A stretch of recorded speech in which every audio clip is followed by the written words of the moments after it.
Hello class, this is Professor Finan. And so now we're, in lecture 4.2, we're going to do another linear least squares example program. And once again, we're going to be using the generated data set with noise. And we're going to use this example for the rest of the course module. So you should, when I give you the, you should be working along in either MATLAB or Python as we go through these lectures for the rest of the course. And so we're just going to do the general linear model, using linear least squares. And our test function will be y equals 0.25 times sine of x plus epsilon, which epsilon is our random noise component. And so we're going to use this as our test function for the more general case. Okay, and then just to review, this is the least squares method for a linear model. And this is general for multivariate. Now, of course, our test function is still bivariate. And so the least squares method, so we're trying to fit a linear model f, which is going to be, it's linear in the coefficients. So beta naught, beta 1, beta 2, beta n. Each one is times that a regression function. In this case, the regression function is just f equals 1, f1 of x, f2 of x, fn of x. That's why we call it a linear model, because it's linear in the coefficients. And so it's regression function, it's a linear summation of a coefficient times a regression function. And we can solve for our betas using just matrix and vector operations with our x matrix. And y is the vector of our output data. Here, so y1 to yn. And then x, our x matrix. The x matrix is our regression functions evaluated at each one of the inputs. And so x, the first column is just 1, because f of 0 equals 1 in this case. And then we have f1 of x1, f1 of evaluated at x2, and f1 evaluated at xn. So the third column is our second regression function. Our nth column is our nth regression function. So you have to build this matrix. And so let me give you an example of how to actually build the x matrix. And this is actually for the bivariate case. So the first step you do, you've collected your data, and you should know what your input variables are. So you've collected your data, now we need to perform the regression. So step 1 is you have to assume some functional form. So this is the subjective part of regression, is you need to pick your regression method. Okay, we're going to use linear least squares. Okay, now we need to choose our regression functions. We need to choose using our experience, engineering judgment. We need to make a subjective determination, or at least a guess of what the underlying regression function will be. And so in this case, we're going to do the polynomial based off of our knowledge of Taylor series expansions. Polynomial functions can be good regression functions. So here, let's say our data, we have 2 inputs, or 2 predictive variables, x1 and x2. We have our matrix x of our inputs, x1, and I'm just doing negative 1, 0, 1, 2, 3, 4, 5. So we have 7 data points. x2 is 5.5, 4.5, 3.5, 2.5, down to negative 1.5. This is just a numerical example. Now, let's say we're going to build a low-order polynomial fit. So f of x1 comma x2 is going to be beta naught plus beta 1 times x plus beta 2 times x2 plus beta 3 times x1 squared plus beta 4 times x2 squared. And then this is going to be the full second-order polynomial fit. And then beta 5 is our interaction term, x1 times x2. So this is based off of the Taylor series expansion approach. This is the full second order expansion of a general nonlinear function with 2 inputs, x1, x2. And so we have this is our actual input data from our experiment, or dependent or independent variable data from our experiment. Now we got to build the X matrix. So here, these are our regression functions. So let's look at the previous slide. So we got to start, each row is the first regression function evaluated at x1 and the second regression function evaluated at x1, etc. And so here, our f1 is just x1. And so here we fill this column, we just fill it with our first column from our actual input data. Our regression function f2 is just x2. And so here we take our x2 data and we just fill the vector. So it's x1, x2. So now our fourth column is x1 squared. And so now I've taken, here's the x1 column vector. So it's -1 squared is 1, 0 squared is 0, 5 squared is 25. And of course the next column is x2 squared. And then here's our interaction. x1 times x2 is our regression function, so 5.5 times -1, that's -5.5. And so you need to build your X matrix. So first you have to assume a functional form, and the next thing you do is you build your X matrix. Then, to do the least squares regression to obtain our coefficients, then you just perform your matrix and vector operations. And I'll give you, let's do the sine of x example now.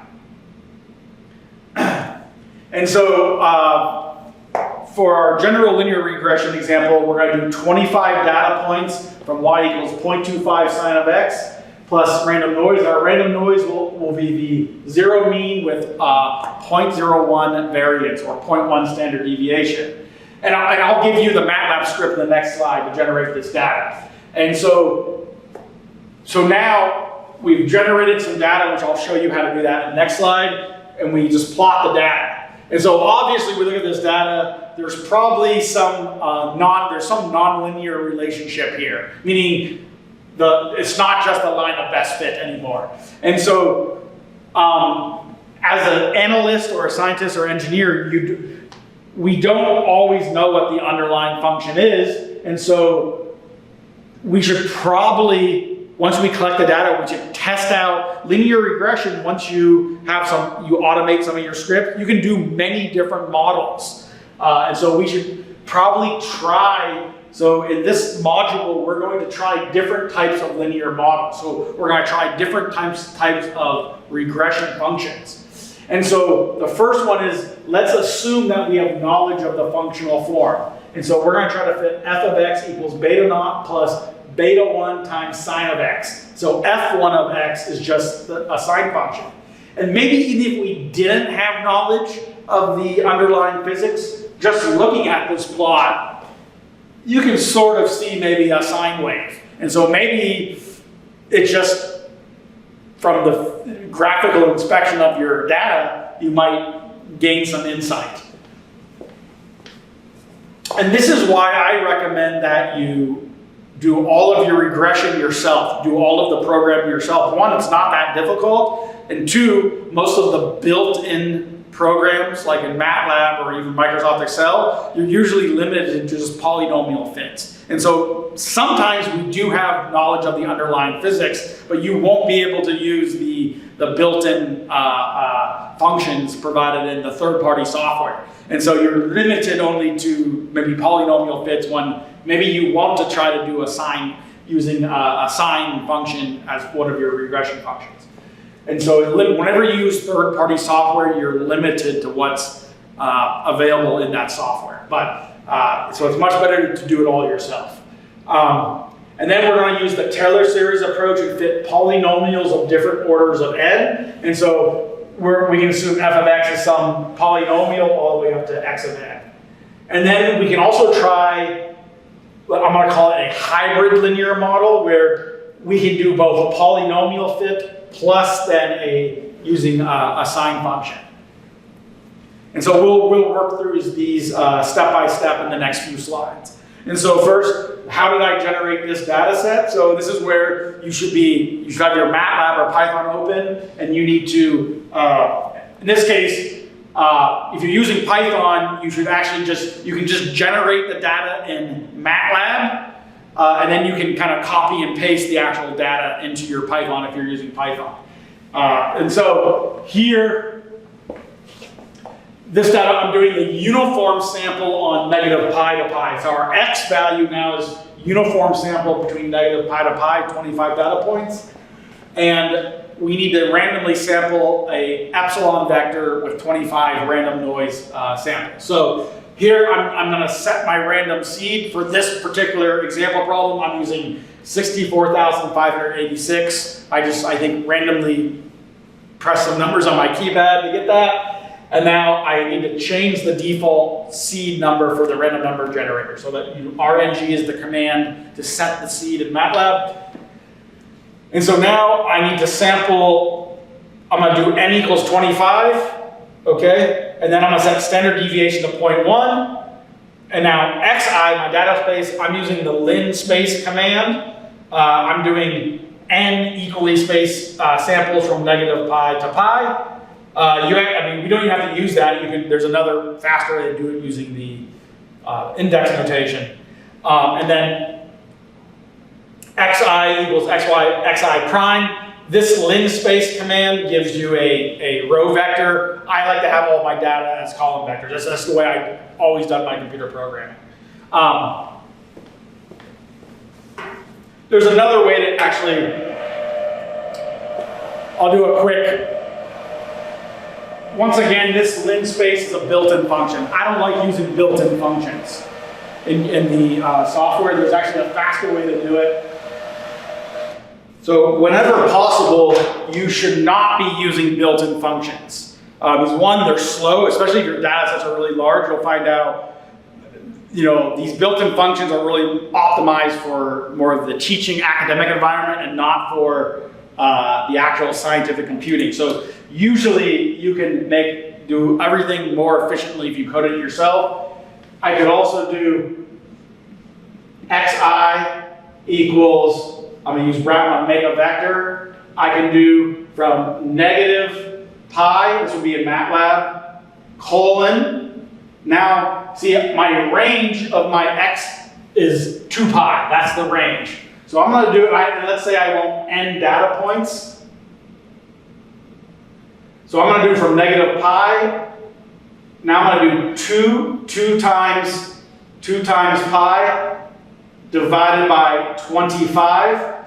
That's the distance. That gives you each one of the distances between the 2 data points is actually 2 pi divided by 25, semicolon pi. Okay, and I can do the transpose. And semicolon then it. This command, it basically makes a vector between data point 1 is pi, this is your delta x. Basically, it will keep adding these delta x until they get the pi. So this is actually a better way instead of using the lin space command. And so there's actually other ways to make, when you're, for example, making evenly spaced vectors, it's quite easy. And then there's other ways to do it too. Even if you want a unevenly spaced, maybe you want a fine grid in a certain location, then wider space in a different range. You should learn how to do the indexing and constructing structured vectors yourself without using the built-in commands. All right? So sorry, we have a little bit of a tangent, but part of this course, I hope you gained some more of some of the scientific computing skills. Okay. And so now I'm going to build my epsilon vector. So 0 plus the standard deviation is 0.1 times random n comma 1. So this creates the 25 random samples. And now I'm going to generate the data yi equals 0.25 times sine of xi plus the random noise. And so if you're using Python, go ahead and do this in MATLAB, and then you can copy and paste the data set over to your Python. But if you're using MATLAB, you can just put this at the beginning of your script. And so that will give the this exact same data set. And once again, we're going to use this data set for the rest of the course modules. we're going to use this particular data set in this example. And so now we need to, what's now that we have our data, we need to assume a functional form, and then you need to build your X matrix. And so here, I'm going to give you an example for the cubic fit, so for a third order polynomial. So this is just the MATLAB, example MATLAB code for building the X matrix. We're going to assume a cubic function or third order polynomial. So our X vector will be, our X matrix will be 1 for beta naught, X for F1 of X, X squared for F2 of X, and X3 for F3 of X. And so first thing I do, sometimes your data sets will be extremely large. So a good practice is to always to initialize. We know we're going to have this X matrix, which is going to have 4 columns and 25 rows. So I'm using just X equals zeros.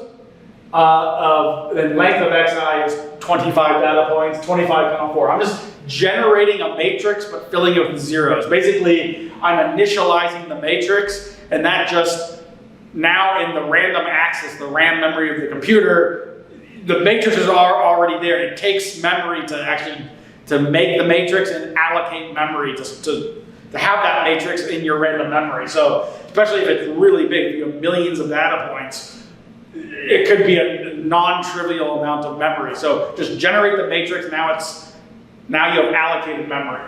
Now we're going to start filling, we need to manually construct this X matrix. So X and a semicolon just means the first column, comma, all of the rows, comma 1, the 1 is the first column, semicolon here, the first index location means all of the rows. And so I'm just using 1's length of Xi, comma 1. So that's 1's 25, comma 1. That just fills the first 25 matrix, the first column with 1's. Now we got to fill the second column. We already have X, so let's go back. We already have a column vector of Xi and a column vector of Yi. And so now I'm doing the second column, I just fill it with Xi. Third column, I fill it with Xi squared. Fourth column, Xi cubed. Now, we could have done this all in one. Once again, this is not an optimal script.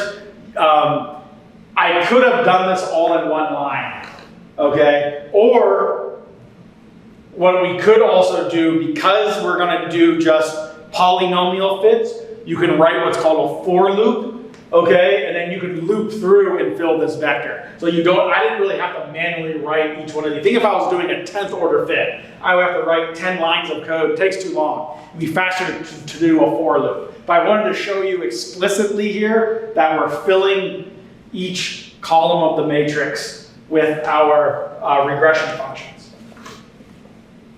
And now we need to solve, using the matrix operations, we need to solve for our betas.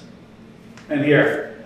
And this is why, when we did the simple linear model, there was the explicit formula, and then there was the sum of squares method. You had to write many lines of code calculating all these things. Using the matrix math, it's a single line of code. And so here, I'm gonna call my vector of betas, I'm just gonna call it beta equals, so it's, in MATLAB, the prime command with the matrix means the transpose. So I'm doing INV as the inverse, in parentheses, it's X prime, the X transpose times X. That creates a new matrix, and it's a symmetric matrix. It's a square symmetric matrix. I'm gonna take the inverse of that times X transpose, then times Yi, remember Yi is a vector. And so now, that calculation, now I have my 4 beta, beta naught through beta 3. And now, I want to actually plot so this blue line is actually the regression, it's our cubic regression function. Now I want to actually make this line, so we need to make test points. So the xi and xi and yi are our training data. Now we want to make prediction. And so now that we actually know our betas and we have our functional form. And so now for any x value, we can make a prediction. So here I'm making test x points. I'm just making a fine fine grid from negative pi, steps of 0.01 to pi. So it's a really a fine, almost continuous grid. Okay, and then x equals x prime.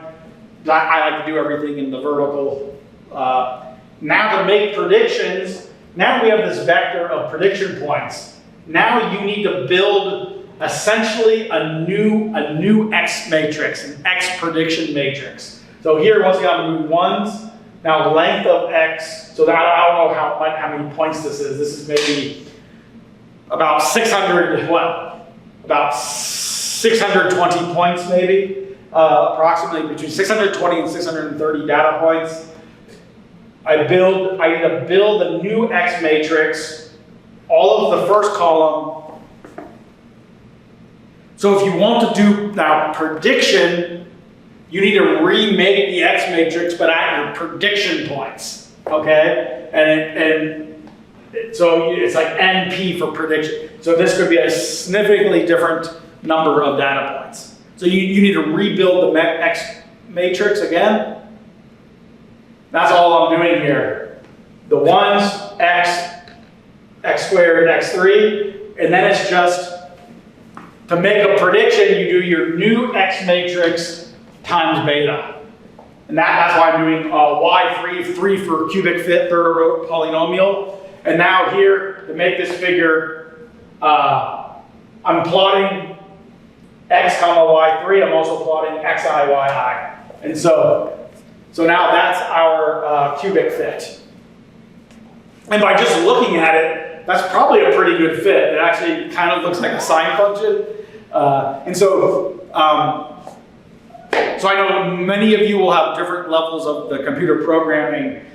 I just want to demonstrate to you how to do some of the matrix and vector operations. And so here's some actual explicit coding to get you started. You don't have to do it exactly like this way. Do it in your own style. And there's much more efficient ways. Like we're going to be fitting actually a 22nd order polynomial. You shouldn't have to write out 22 lines of code. You can use a for loop with 1 line of code.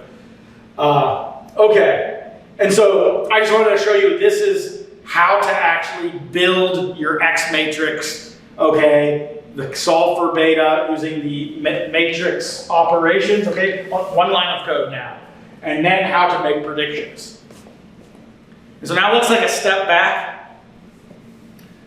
When we start out with a regression model, we might not have any idea of what's the best function, what's our regression function or regression model. And so you can automate your scripts to loop through many different types of, let's say, polynomial fits. And actually, I probably should have done, what should have been the first model we did? We should have calculated the sample mean of the data and then do, y equals the beta naught is the most simple model we can do. So we should start with y equals beta naught, which is beta naught is the sample mean, and then we can calculate, then we can do all of our statistics. So our reference model should be the most simple model, which is the sample mean. But here this is the simple linear model, and here we've done a line of best fit, and so here's the actual equation. So whenever you do a regression, you should provide the regression equation on the plot.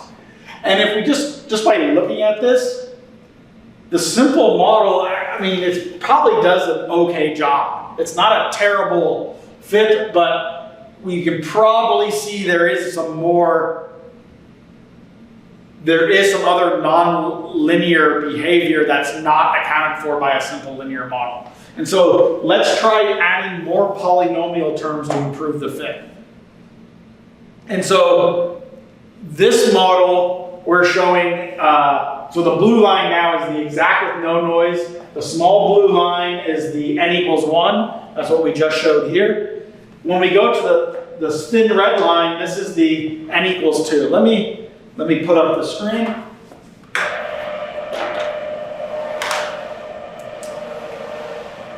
N equals 2, that's our quadratic fit, or second order polynomial. And let me just highlight it for you. And you should be making this plot, okay? You should be able to generate this plot using your own coding. You see the quadratic fit, and let me highlight. This is the linear fit.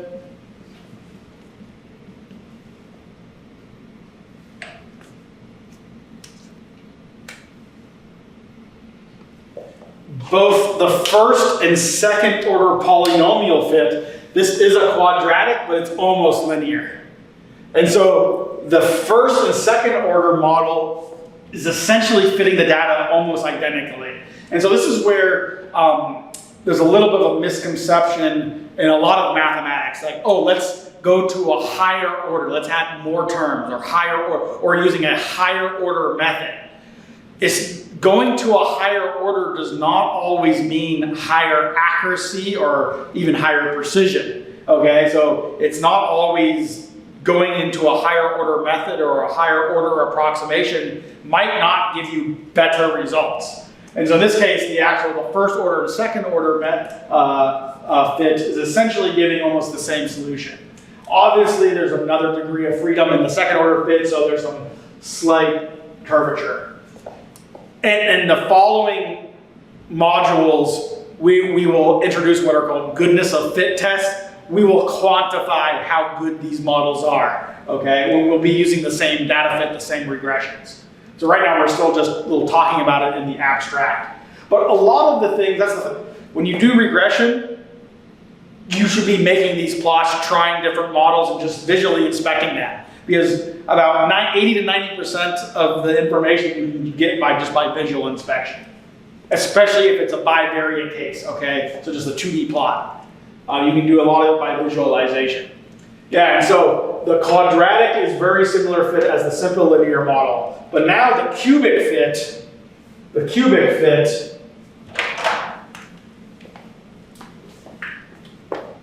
that's what I showed on the first slide, the example code. The cubic fit, it is really appearing to do a quite good job, okay? I mean, and if you compare it to the exact underlying function, the sine function, it's really closely matching the underlying function. Now remember, normally you don't know what the underlying function is, but yeah, it appears to be doing a pretty good job. And one thing to notice, I want to point out, there's a delta here. There's a delta y between the exact and then the cubic fit. And if you look down here, there's a data point. And so for right here, this is the min. This is the minimum value of the function over this range of the true function. Remember, we added random noise. So the data point, we have a data point, this data point here, I don't know which one it is. Let's call it xi, yi. It happens, it's being generated at near the true minimum of the function on this range. And the noise, what is this delta? This delta, it goes from about, what, negative 0.2 to about negative 0.25, approximately. Remember, our standard deviation is 0.1. And so this is like more than, so this is, it's less than -2 standard deviations. Okay, so this data point happens to be near a minimum of our function, and the noise happens to be negative in sign and very large magnitude. So once again, remember, this random noise We're doing it from a normal distribution where the mean mu equals 0, and then this is negative 1 standard deviation, positive 1 standard deviation. Maybe here's around, this is positive 2 standard deviation, negative 2 standard deviation. Remember, standard deviation is 0.1. And so we've happened to sample probably around here. This is the random noise. Okay, this data point also had the random noise. The random noise happened to be sampled kind of from the tail of the distribution. And so on this fit, you can see that the cubic fit is quite good without we having done any quantitative metrics yet. But just by looking at it, this cubic third order polynomial is closely matching the sine function but we're only going from negative pi to pi. So once again, Taylor series expansion on a finite range. So we can say from negative pi to pi, a cubic fit closely approximates the sine function from negative pi to pi. But you can see that this data point is actually pooling. This data is influencing, this one data point is influencing the regression function, the fit in this local region. Actually, it's pulling the function down. But now also, you should look here. There's also another data point here.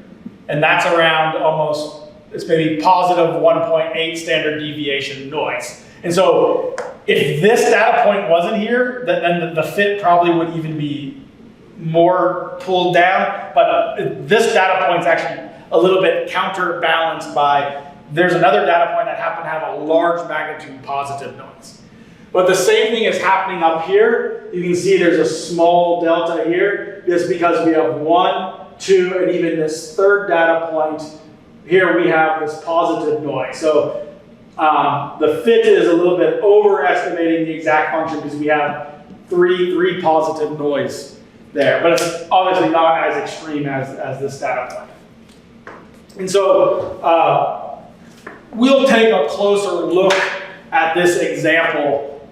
We're going to be actually, in the later modules, we'll actually quantify what is the influence of this data point and what is the influence of this large negative noise that happened to be randomly assigned to that data point. And so we'll have some quantitative metrics to evaluate this. And so yeah, we will be using the same data set in the later modules.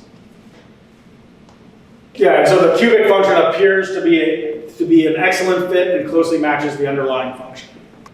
Okay, and so now we're going to keep increasing the order of the polynomial. This graph is showing n equals 4, 5, and 6. So we're going to the 4th to 6th order polynomial. And if we look, there's almost no change in the fit. In fact, these 4th, 5th, and 6th order polynomials, they're almost identical to the 3rd order cubic fit. And so in this case, by adding more terms, we're not actually improving the fit at all. Yeah, and so the 4th to 6th order polynomials give a similar fit as the cubic function, and its shift of the curves downward near negative pi over 2 influenced by the outlier. And so actually, as we go to the higher order, the fits are actually now even, they're starting to go a little bit lower because they're influenced by these data points. And so and you should, at home, you should be making this plot. You should actually build your X matrix for n equals 4, 5, and 6. Actually do the regression and do your plots. So in this case, we're not gaining any benefit by going to a higher order model, but we're not gaining anything. Now let's go to even higher order. Let's go to the 13, 14, and 15th order polynomials. Now we're starting to see something happening here, especially at near the minimum, the boundaries of x here at the negative range and the positive range. We start to see these functions.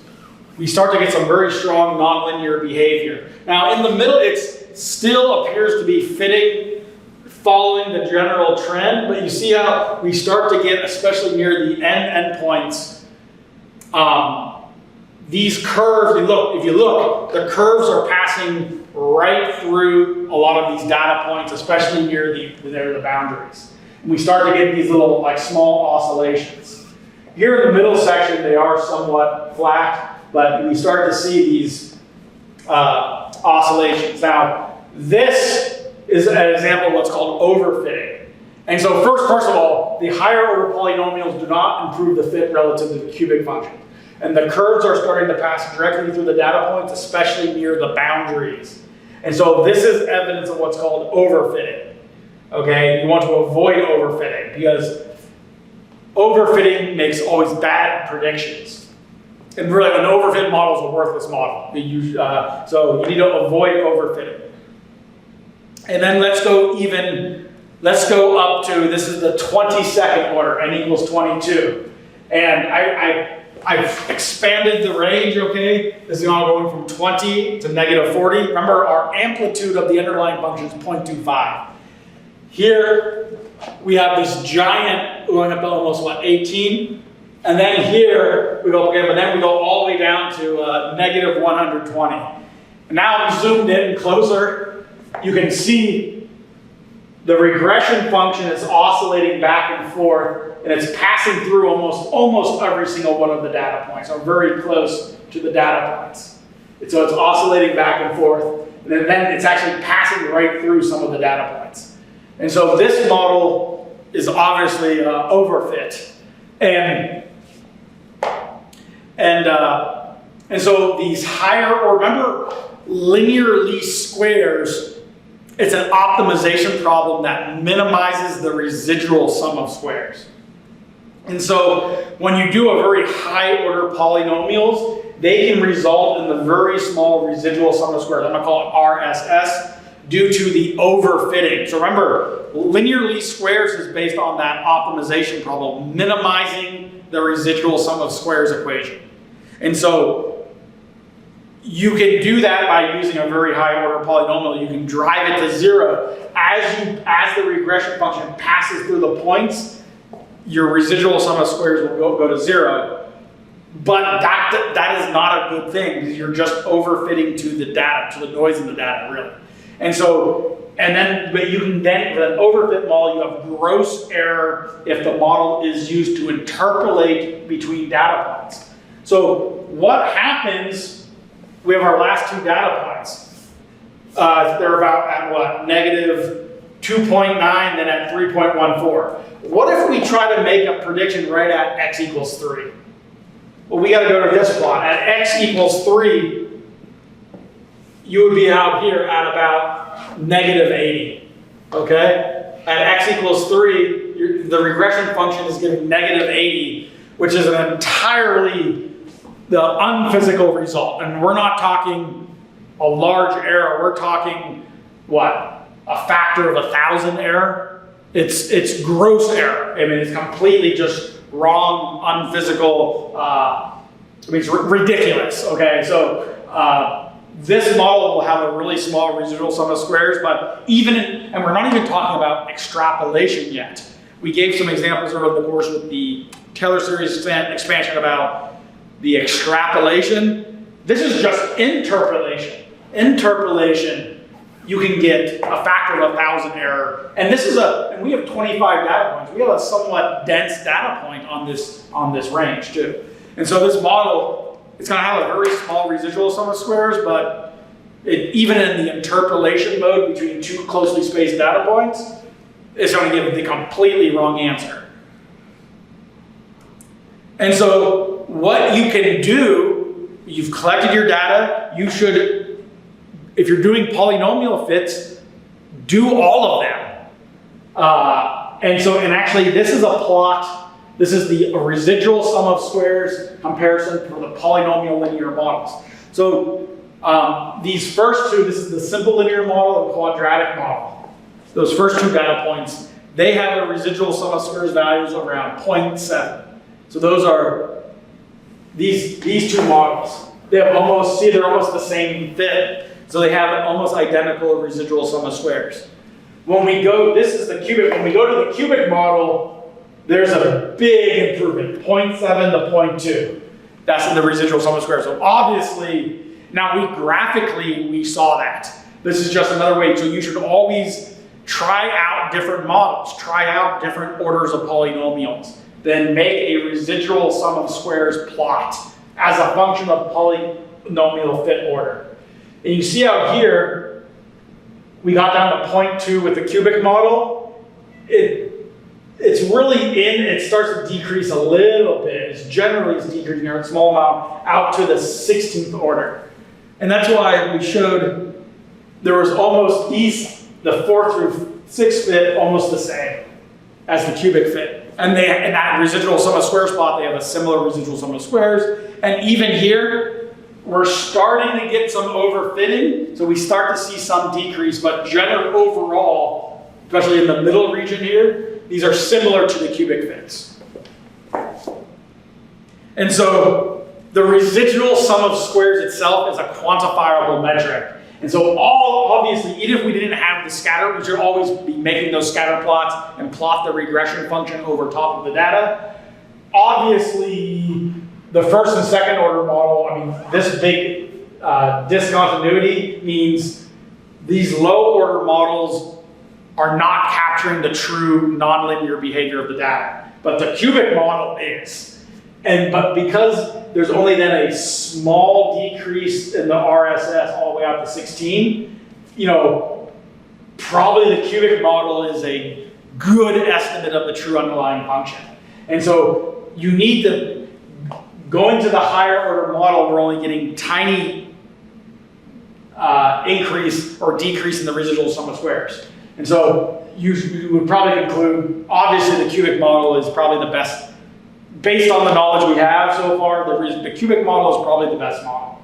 And then out here, remember with the 16th order polynomial? The 16th order polynomial, you really see it's starting to overfit by a lot. And so we see there's from maybe 17 to 18, there's another jump down. And then here, what's interesting, going from 20 to 21, there's actually an increase in residual sum of squares. Because the overfitting is it's actually unstable, so sometimes you can actually you increase the order of the polynomial and it increases the residual sum of squares.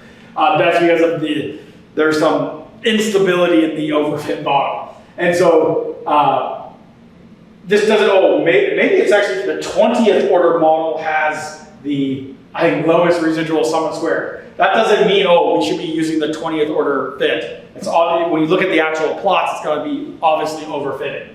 And so from the previous scatter plots and then this plot, we can kind of conclude that we should be using the cubic model. So the cubic model fit has similar residual sum of squares up at the 7th order fit. And we only see the decrease because of the overfitting. Yeah, so you should do all of the regression fits from first order all the way up to 22nd order, and you can reproduce this plot. And you can visualize each one of the fits on their own plot, like I've done here. Okay. So now we're at the same data set, but let's now assume that we know the underlying functional form. So we have some knowledge of the physics of the observable phenomenon, or we have prior knowledge. And so can we use the least squares regression to estimate the parameter value? In this case, the amplitude of the sine wave. And so this amplitude might have a physical meaning in the area that you're researching. So can we, let's say that we actually know what the underlying function is, but we want to estimate, in this case, the amplitude. And so here we're going to assume the exact model, beta naught, which this model does have beta naught, just beta naught 0, beta naught plus beta 1 times sine of x. And so if we do linear least squares with this regression function, will beta 1, will it be an accurate estimate of the true amplitude of our sine wave? And so So let's do it. You would build your X matrix. In this case, your X matrix, the first column would all be 1s for beta naught, and then the column 2 would be the sine of x1, sine of x2, the sine of xn. And so here, I've done the regression. You should do this yourself. Y equals 0.2569 times sine of x plus negative 0.002. And in the true function, beta naught is 0. So and if we just by looking at the scatter plot, the sine function is doing a pretty good job. And also if we did the cubic fit over top of it, the cubic fit and the sine fit would be really close to each other. And so in this particular example, and on this range of the input space, this model is doing a very good job, and it's actually estimating the parameters of the true underlying function. And so, yeah, this one is a good model. And so now let's look at some hybrid models, where we're going to start with our true function, but plus, and we're going to add different orders of polynomials. And so we're going to expand that X matrix to include these higher order polynomial terms. And so here I plotted, it's the sine function plus a linear function. And so here, just by looking at it, you can see that the fit is really similar to the cubic and the previous slide with the sine function. And so, but here, look at our amplitude now is 0.291. And so the fit is essentially the same, but now our parameter values are changing. And here's an interesting case. This is the cubic fit. So remember,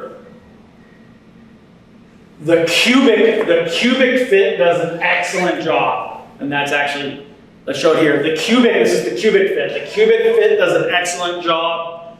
And the sine function fit also does an excellent job.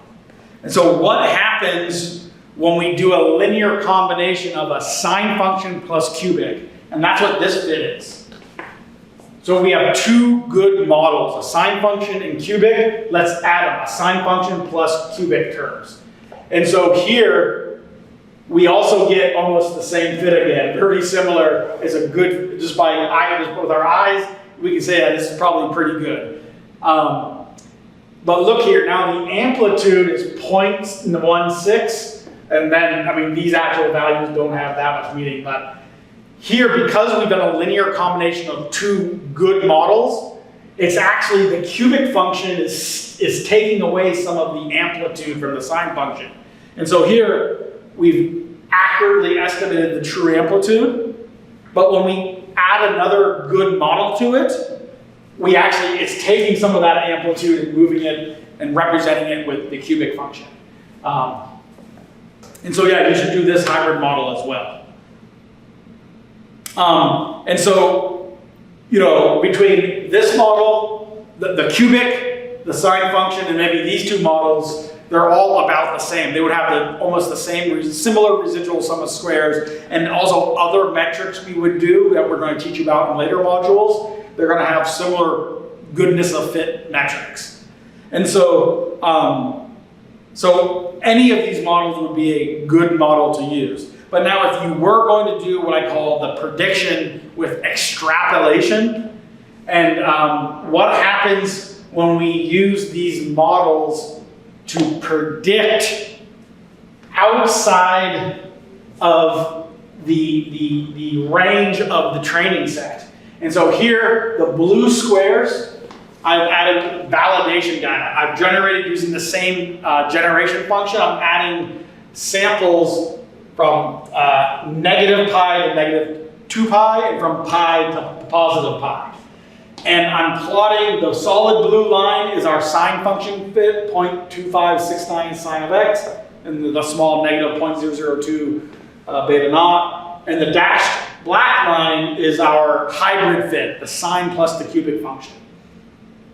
And so here in this case, the actual sine function, it does an excellent job extrapolating.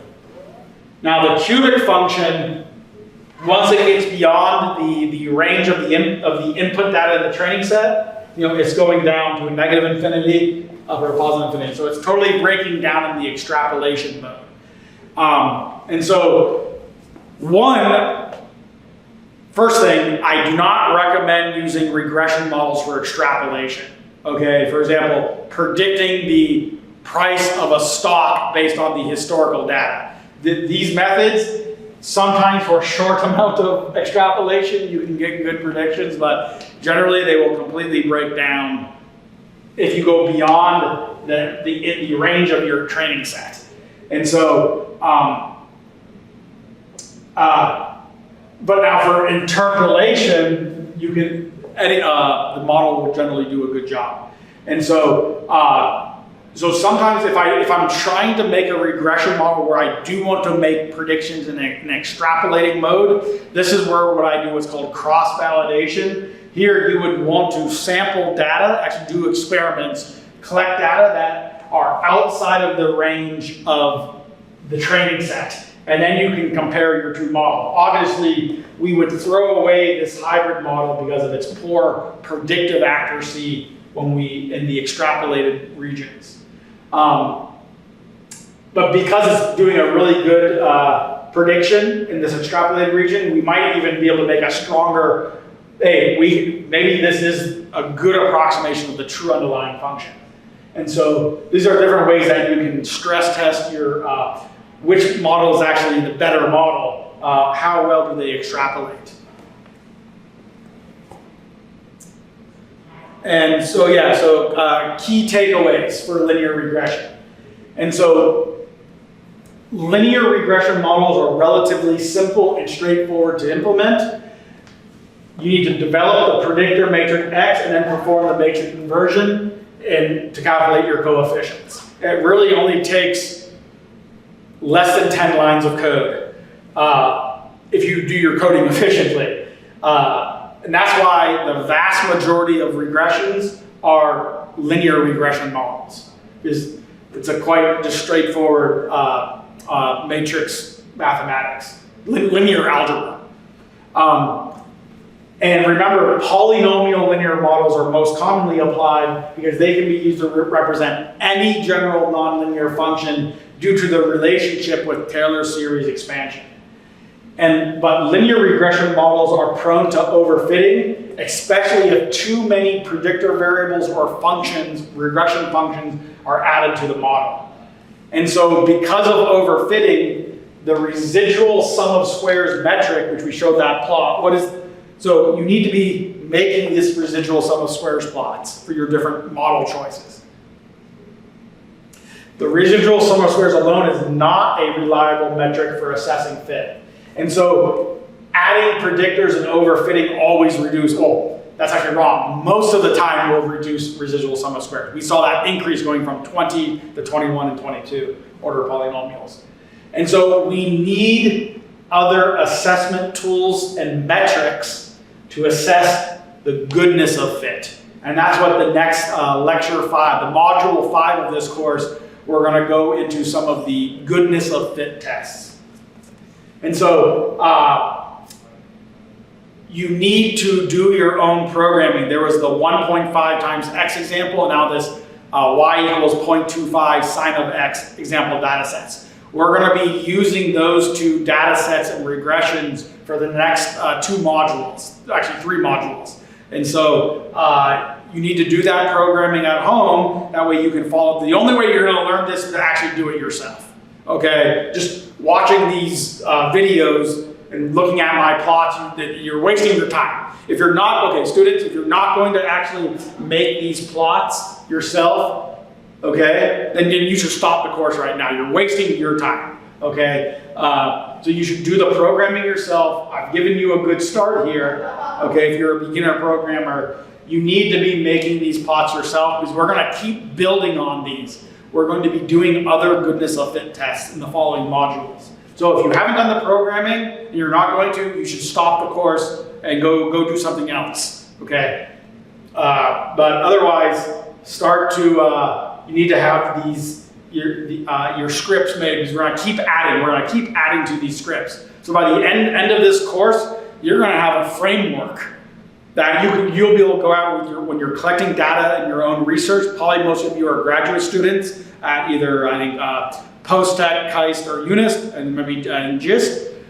You'll actually already have essentially your own automated scripts that are much better than any of the built-in functions in the different scientific computing software and Excel.